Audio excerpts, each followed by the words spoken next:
უციდან გაუგიდანებით უმეტეს თანამედროვე ახალი სასაზღვრო პოლიციის ავიაციას, რომელიც არის რომ აი ესეთი სახით ორივე მხარისთვის საკმაოდ პოზიტიური შედეგი მივიღეთ. It is the first project I took as extremely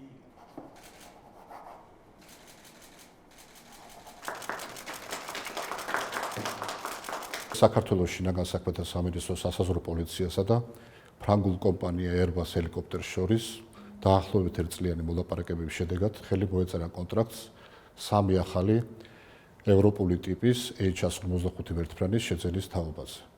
აღნიშნული ვერტმფრენი ფრანგული კომპანიის ერთ-ერთ უახლეს მოდელს წარმოადგენს, რომლითაც აღჭურვილი არიან ისეთი ქვეყნების პოლიციისა და საგანგებო სიტუაციების მართვის სამსახურები, როგორიცაა საფრანგეთი, გერმანია, კანადა, შვეიცარია.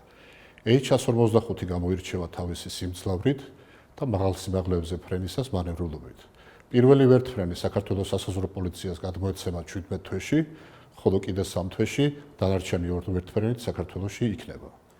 ვერტმფრენები ხანძრათა ბრძოლისა და სამთო სამაშულო აღჭურვილობით სრულად იქნებიან დაკომპლექტებულები. This is for me a great day to sign these 3 H145 helicopters for the Ministry of Internal Affairs.